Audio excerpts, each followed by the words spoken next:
All right, and let me make sure. All right, you guys can see that. Okay, I just want to say the only reason I started with victimize, I hate that word, is only because that was my reply to Laura Loomer. So let's read on. Hello, Cafecito Breakers. Producing content, podcasts, and reports for Cafecito Break is a full time job. So imagine having to start over and over and over again, as we have needed to do with 10 channel takedowns on Instagram and YouTube video removals and strikes. We are media professionals from MTV turned indie. We are based in deep blue New York City. We are Puerto Rican patriots. In real life, we have been canceled by friends and professional colleagues, especially since the beginning of the COVID era, and we continue to experience censorship online. We are up to Cafecito 10.0 on Instagram. We have about 1,000 videos set to private. We have been around since 2011 and have produced over 1,000 podcasts, interview hundreds of people, have content in Spanish, which includes parodies, and our Cafecito library in its completion is nowhere to be found. We have and continue to experience censorship that makes a person want to say, fuck this, and to give up. Any comments? It takes a toll. It really takes a toll because it's like, imagine you're in your 9 to 5 and you're just coming in, making sure you are checking all your check boxes, being the best worker you possibly can, and just you always being stepped on, or feeling like you're always being stepped on or not acknowledged, or maybe somebody so replaces in a position that you've been working so hard for, and then someone just comes in and just you get seen, or you get stepped on, and somehow, no matter what you do, you never feel like you can get past a certain point within your career path. And you get to a point where you're like, it's exhausting, I've put in so many hours. You do get to places where you're like, should I stop? Should I say F this?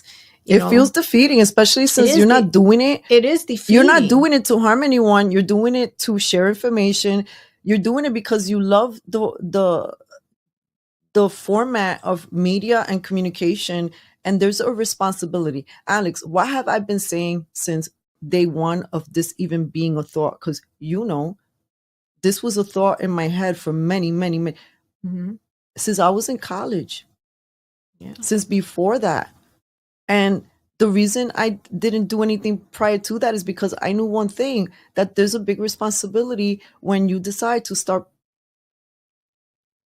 especially when your intention is to reach people. Well, what are you saying? Are you being sensational? Are you doing something that's contributing in a helpful way? Well, we love politics and we like the medium of journalism. And what has happened to the landscape of media and communications, it just seems like it's become a big tabloid. And believe me,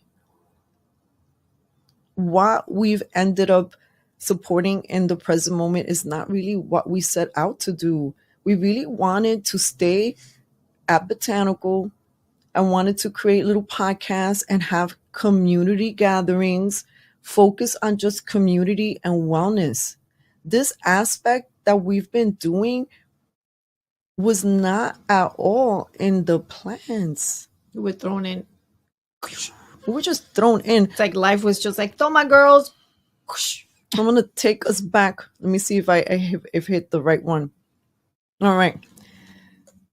So besides everything that I just shared there, this little clip in which I have a conversation with Michael Kane of Teachers for Choice, who was a special ed teacher in the New York City school system that said no to the mandates. He lost his job for saying no to the COVID vaccine for religious reasons. This is the man that I'm sharing a conversation with on a show called CHD TV, which is Children's Health Defense. They are a nonprofit filled with the bestest humans in the world that focus all of their content on children's health and defense, meaning that there are also a lot of lawyers, attorneys supporting this mechanism.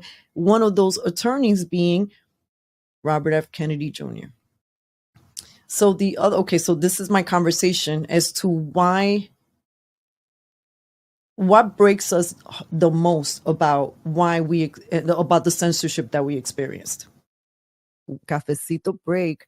On Instagram, we've been taking down the platform 10 times already. One of the realizations that we had during COVID is little channels do get censored too. So we were taken down and suffering um, a very, very crazy amount of censorship at the same time that the doctors who were speaking up, or and people like Robert F. Kennedy Jr., which we respect so much and have been strong supporters for. When people like us in different places, especially in Deep Blue, we try to speak out, we do get censored. I mean, it's not just Cafecito Break, it's anyone who is going against the grain and speaking common sense, talking about these things like, hey, we need to talk to each other. That is just, where's the public square? The public square got squashed during the Biden administration, and people like us, people like CHD, we were trying to get the truth out. And what weighs heavy on my heart still to today is that had we not experienced all this censorship, we might have been able to get the word out on the things that we were discovering regarding the COVID vaccine and the jabs and the masks, and maybe more lives could have been saved. So this is the hardest thing about all of this, I think. Well, what I wanted to add is that when you are experiencing any level of censorship, it doesn't feel good ever. No one likes it. Pero I feel like the other thing that, and probably the bigger thing for all of us, is whether you realize it or not, is censorship has real life consequences. Real life consequences. The stopping the flow of free information from different perspectives does not allow people to regularly and easily access different ways of looking at something, different perspectives, or having even the proper questions. It doesn't matter even the topic. You don't want to focus on medical freedom? Okay, choose any topic. It's still going to fit. If folks are not allowed, but of course, obviously, certain areas are more important. Obviously, when it comes to health, that should always be numero uno, right? If folks are being fear-mongered or officially stopped from accessing content that can, absolutely affect their lives directly or their decision making directly, that to me is criminal. It goes past I'm offended. It goes past I'm hurt. It goes past all the hours of work that people lose. It starts hitting some criminal areas at some point. And as we're beginning to see little by little coming out in real time, real evidence of different ways that people were definitely censored. We have so much to get into. To wrap out this story so we could jump and show you Cafecito Break 10.0 is my response to Laura Loomer and why I said, let me go back over here. Ay, Dios mío, we're so little now. Okay, we go. So the other day, Laura Loomer asked via X, if you have been victimized by Mark Zuckerberg, please share a personal story.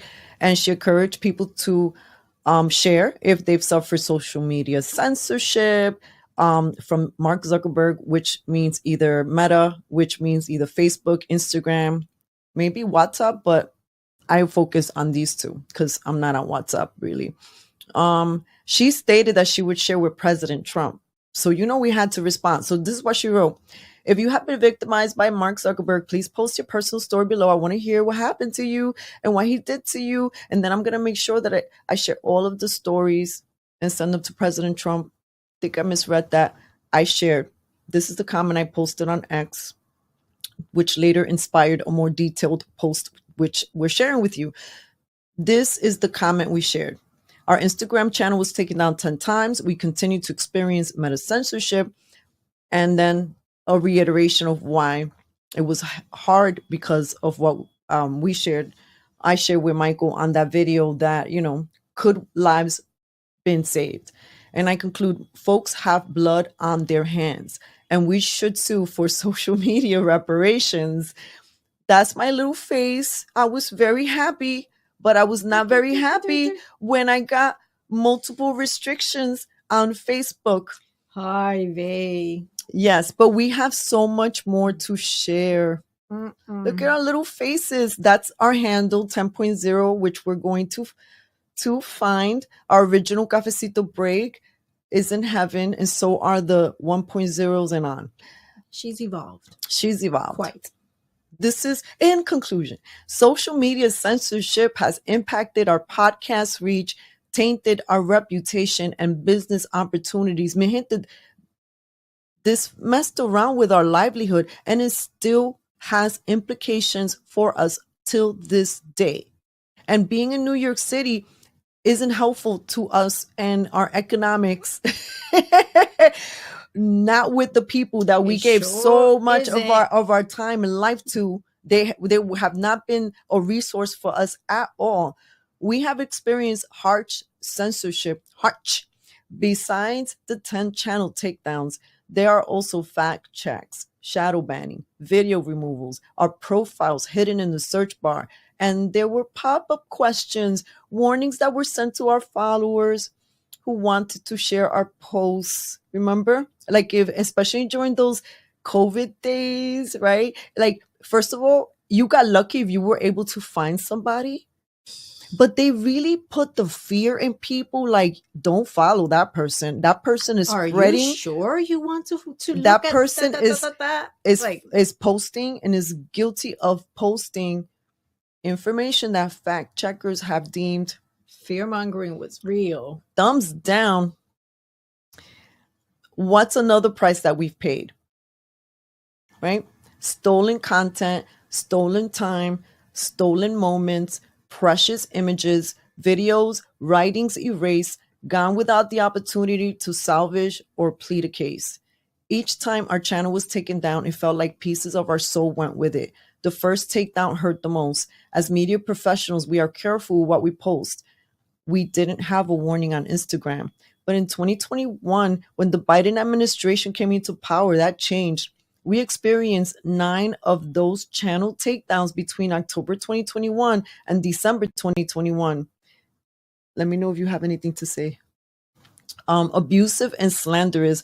These fact checks, warnings, restrictions, and channel takedowns tainted our social media presence and impacted professional relationship and income opportunities. We have friends who celebrated our takedowns because meta promptings and fact checks impacted the way they engaged and view our content. Do you remember that? We have more people still upset. That's still a thing. Yeah, that's true. Mm-hmm. Our professional integrity has been the number one thing we have protected, and meta hurt our reputation. And another thing that really kind of hurt me is that, look, it's one thing to have to close your brick and mortar after 9 years. Another way, besides any little gig that I would be able to get, the Perez sisters would also get gigs often through Instagram via the Perez sisters page. Somehow none of those things have materialized. It impacted us on that channel right away. So it's been quiet. It was hard because Cafecito Break was experiencing really a lot of like bullying and abuse and censorship, right? And affecting us in so many ways. But we were also experiencing this in a 3D version with our shop, our Crystal Metaphysical shop, Botanical, pretty much around the same time, where, you know, the government, the city is asking folks to close, making it the fear mongering, making it impossible for anyone to even want to be brave enough to come out and shop, having all of these policies, and all of these people coming in to bully you. So the tactics, we were experiencing a lot of parallel tactics within our physical shop. Similarly, around the same times as Cafecito Break was experiencing it through online.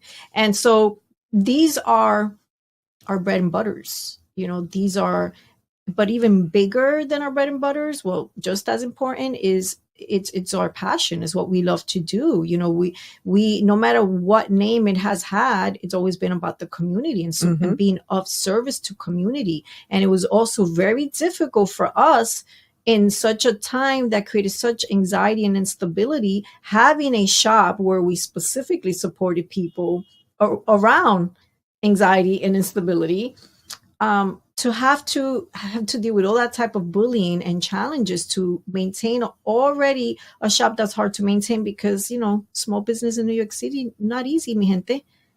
But now during a time like that where people are really sort of needing that the most, we're losing it.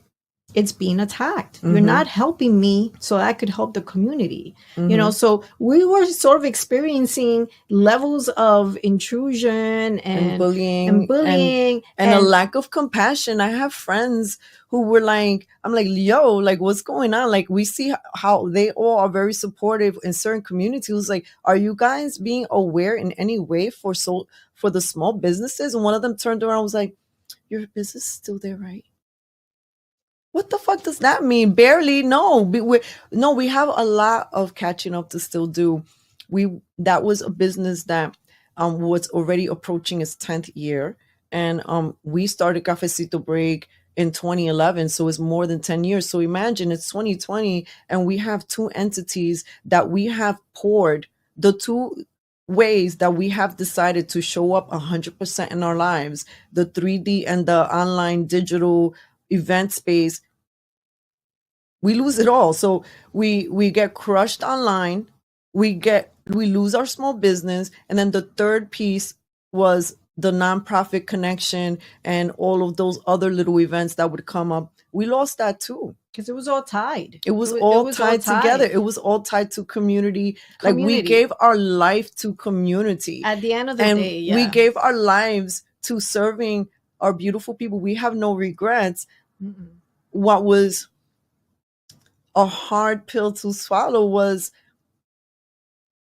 the non-support from everyone, friends, families, colleagues, close people who were seeing what was happening right in front of their eyes. And the best thing that most of them could do was ask us to shut up, to stop stirring the pot too much. Or just close it, because, you know, no big deal. So yeah, this is why this is a sour note. And it's why we're taking time to talk about it, because there hasn't been a time where we've given ourselves the space to talk about it. We haven't, I don't think, even begun to heal from the grief of having to close the shop, especially knowing that we have a mental health crisis and it's only gotten worse. And we were getting those kids during that lockdown season that there were no therapists to be found. There were no social workers to be found. Physically, they were all online. Yeah. And kids were craving a human face. They needed it. I mean, the adults too were So seeking. We were getting big kids, little kids talking to us in private. And we knew after a very short while that the math didn't make sense, that it made sense for us to have to close. And it was probably one of the hardest decisions to have to make, because it felt like we were letting our community down. Yeah. The responsibility that we felt in that moment, particularly of our human history, to have had no choice but to move forward, knowing that we were playing a critical role. A role that was, like she was saying, a dying breed, because everybody was going online. I mean, mi gente, you know, all of the medicine spaces, whether they were yoga spots, whether everybody went online. Nobody wanted to be face to face. All of a sudden, people who quote unquote were medicine folks were so afraid of humans. So during a time where it was so needed to have spaces and people saying, hey, I'm willing to do this. I want to work with people. And I also have the experience. I've been doing it already for all these years. It was not easy at all. It was very heartbreaking in that respect, because we know we could have been very helpful to many people. And so to have to be going through that, and then from the Cafecito Break side, to know that there's information that probably could be reaching people support them. You Mi know, gente, it you was don't sad. It was understand. just From sad. the beginning of COVID, March 20, when we told you guys force vax in March 2020, we told you guys the day before we officially went into lockdown, forced vaccinations were coming. So think about March 2020, who was still president? Donald Trump. Mhm. We told you forced vaccinations were coming. Coming. How did we know that? Apparently, because we're not doctors and we're not claiming to be YouTube. What we're saying is we study.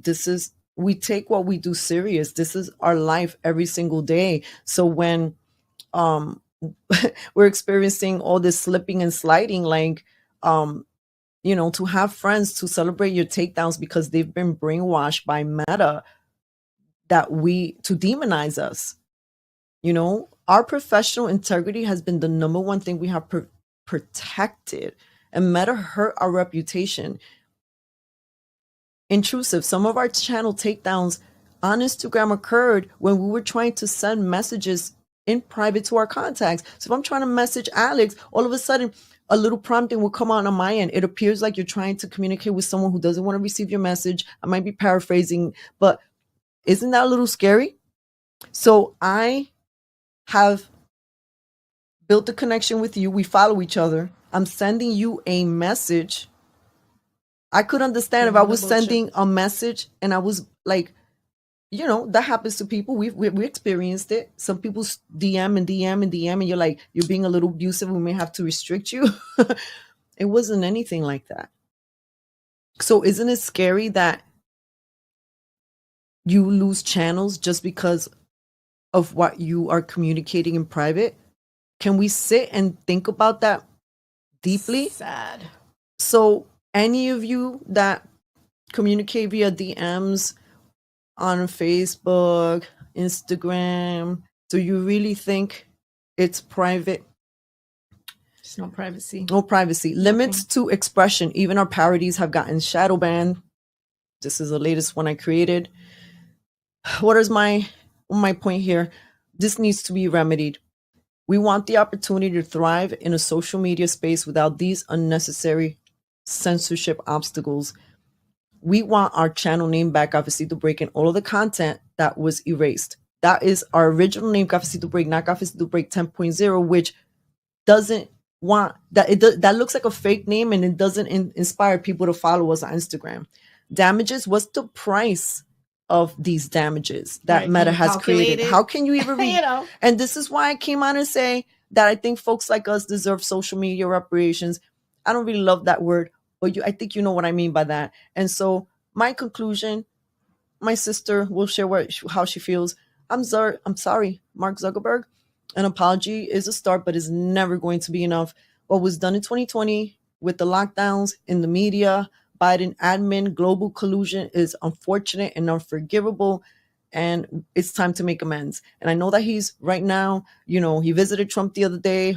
The reports is that he's interested in playing a role to be a change, a positive change. We shall see, huh?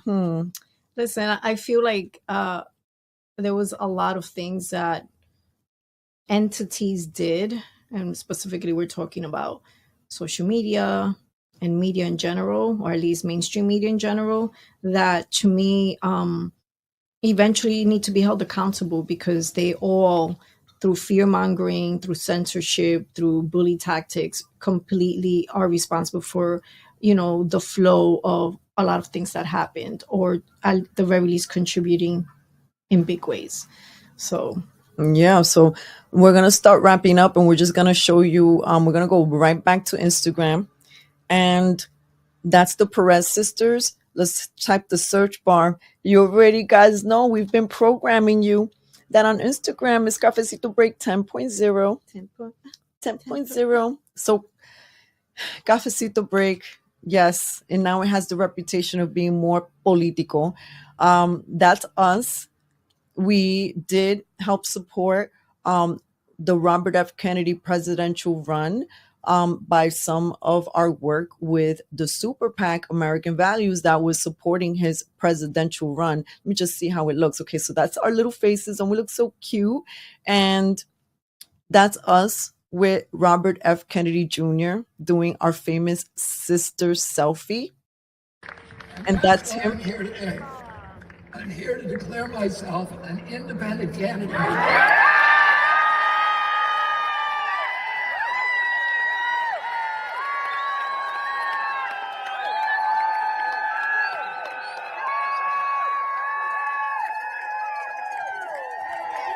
Mi gente, so that's our footage of the day that we met Robert F. Kennedy for the second time, that day in Philly.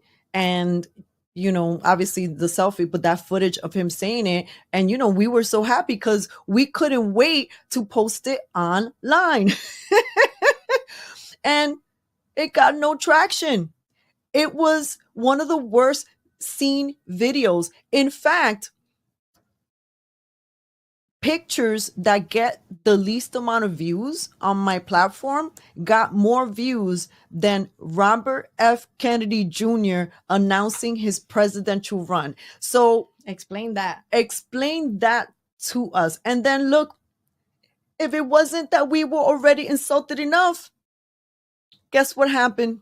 We temporarily lost our 10th channel after we posted about RFK Jr. It was a no-no. So to not post about only RFK Jr. did we get restricted about you know, on that video, nobody really saw it, but at the same time it was like, yeah, bitches went a little bit too far again. How dare you? You know, like How you were dare you. doing pretty good since 2021. Then you had to get a little bit too We're gonna have fresh. to cord you back in. Let's cord you back in. And for a short time, I couldn't get into my content.